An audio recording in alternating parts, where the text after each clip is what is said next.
A intercessão de Jesus pelos seus discípulos. O Verbo se fez carne, segundo trimestre de 2025, está acabando. E vamos entrar agora hoje na lição 11. Estou passando adiantado para você que é professor, para você que é aluno, se adiantar na revista da Escola Dominical. Lição 11, a intercessão de Jesus pelos seus discípulos. Olha aí, ó.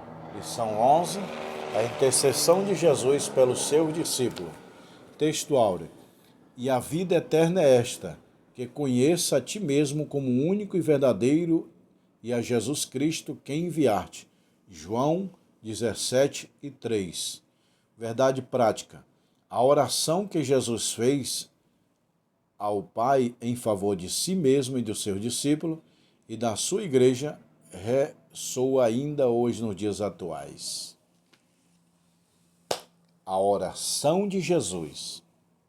Jesus não precisava orar, mas ele orou para ser o exemplo. Jesus não precisava se batizar nas águas, mas ele se batizou para ser o exemplo.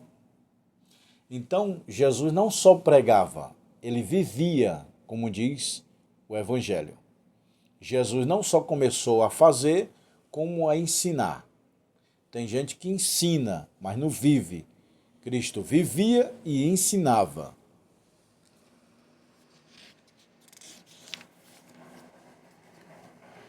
Introdução. Neste presente lição, iremos explorar a oração 17. A oração de João 17. Esse capítulo descreve a oração mais significativa do nosso Senhor, fez benefício de si mesmo e de sua glorificação. A oração de Jesus e sua glorificação. A oração de Jesus, entre todas as orações do Senhor, documentada no Evangelho de João, é indiscutível, foi João quem relatou. A oração mais poderosa da Bíblia foi João capítulo 17. Jesus intercede por si ao Pai e pelos seus discípulos, nós, a igreja. E o que ele falou nessa oração? A oração pela sua glorificação. Lembra que ele falou, Pai, tu me deste, e nenhum desse que tu me deste vai se perder. Jesus está intercedendo pelos seus discípulos. E ele também ora pela sua glorificação. Na oração, Jesus pedindo pela sua glorificação havia sido significado espiritual mais profundo, que não se tratava de um ato egoísta. Jesus está orando sobre a sua glorificação após a morte no Calvário, na ressurreição. A mesma glória com o Pai. No versículo 5 está escrito, e agora glorifica-me tu, ó Pai, com aquela glória que tinha antes da fundação do mundo.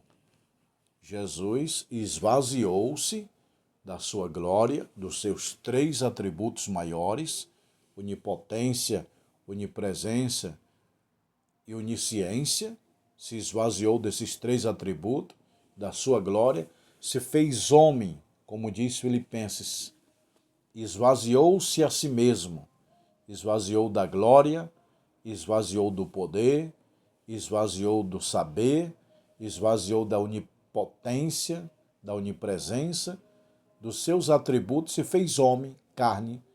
É por isso que ele fala, o menor no reino dos céus, por causa da paixão da sua morte. O menor no reino do céu é Cristo. Lembra de Jesus falando para João, João, o maior profeta entre os homens nascido de mulher é você, mas o menor do reino dos céus é maior que você.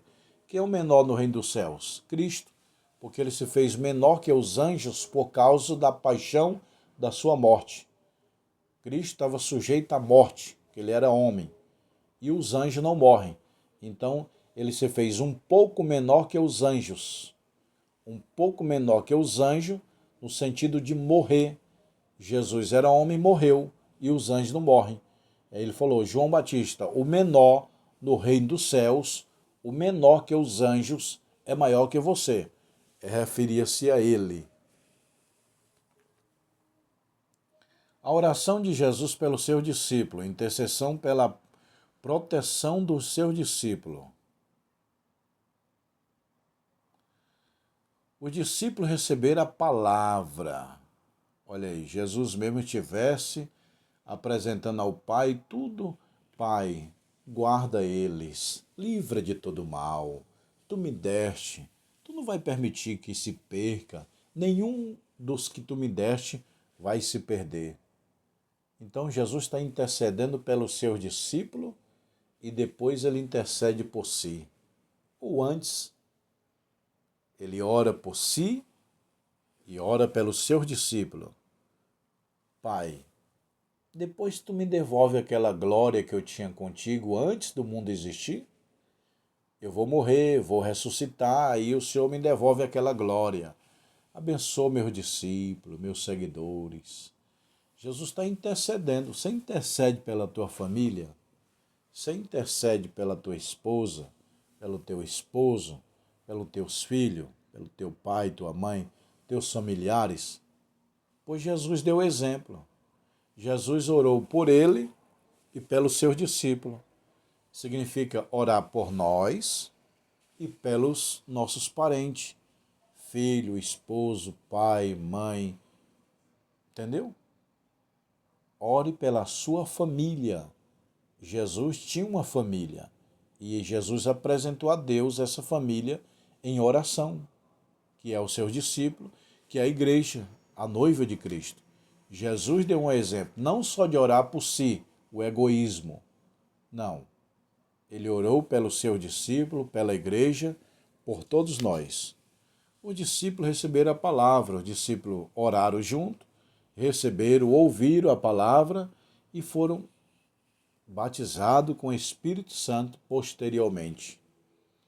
Protegido do mundo, o versículo afirma: dá-lhe a tua palavra e o mundo os odiou, porque não são do mundo, como eu sou do mundo. É importante prestar atenção o termo mundo. Refere-se ao mundo. Pessoal, a palavra mundo refere ao mundo físico, ao mundo espiritual e ao mundo psicológico, tá bom? Tem vários mundos. Mundo físico e mundo espiritual e mundo de pecado. O pecado do mundo, o mundo físico, que é a terra, e o mundo que é o homem. Então a palavra mundo tem muitos sentidos, muitas conotações. Quando fala mundo, porque Deus amou o mundo. Deus amou o planeta Terra? Não. Deus amou o mundo, o homem, porque Deus amou o mundo de tal maneira que deu seu Filho unigênito. Deus amou o mundo, o homem. Então tem mundo físico, que é o planeta Terra, mundo espiritual, que é o homem, e tem o mundo que é o mundanismo do pecado. E Jesus está interpretando tudo. A oração de Jesus pelos seus discípulos, oração pela unidade. Jesus está pedindo que Deus una os seus discípulos, que Deus una a sua igreja. É isso que nós temos que fazer, pedir a bênção de Deus para que una a nossa família, nos livre de todo mal, nos guarde de todo mal. Jesus estava orando pela unidade da igreja, unidade dos discípulos. Ore pela unidade da sua igreja local e pela sua família. A oração pela unidade da igreja. Nessa terceira parte da sua súplica, Jesus pediu uma parte, mas só a unidade da igreja, o propósito da unidade. O propósito da unidade espiritual da igreja, conforme a intercessão do nosso Senhor, é que o mundo creia que tu me enviaste. Jesus se uniu com seus discípulos, orava junto, jejuava junto, evangelizava junto. Como diz o pessoal, né? Tem uma frase: a união faz a força. O cordão de duas dobra, o cordão de três dobra é mais forte que uma. O cordão de duas dobra é mais forte que uma. Onde estiver dois ou três em meu nome, ali estou no meio deles. A oração por encorajamento em João 17, toda essa oração está aqui em João. Você abre aí no capítulo 17 de João, tudo isso que eu estou citando da oração de Jesus está aqui. João capítulo 17, O nosso Senhor roga para os seus discípulos seja incentivado a manter a unidade como ele.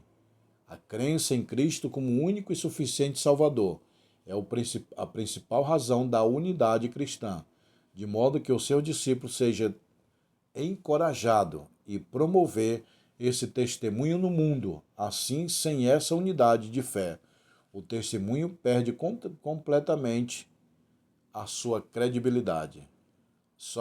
Assim, sem essa unidade, já pensou os discípulos dividindo o pensamento, sem união, desorganizado, sem ser unidos?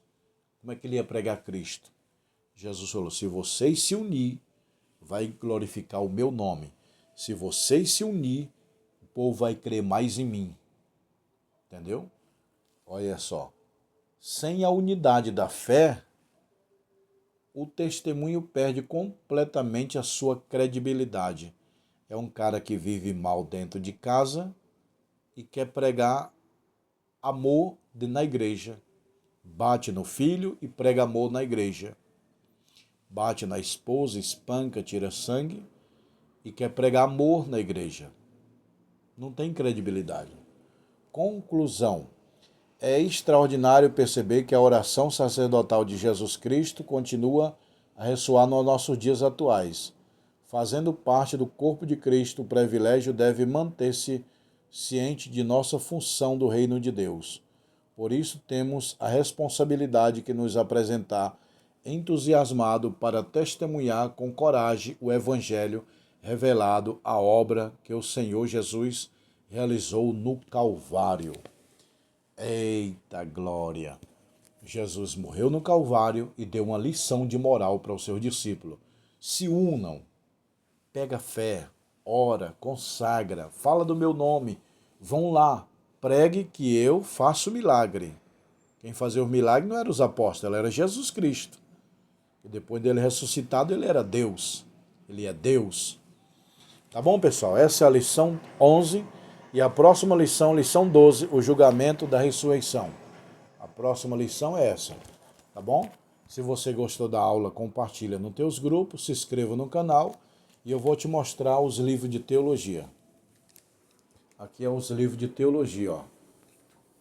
Aqui é a Bíblia Sagrada de Estudo, as palavras de Jesus em vermelho. Quem quiser fazer o curso de teologia, tá aqui, ó.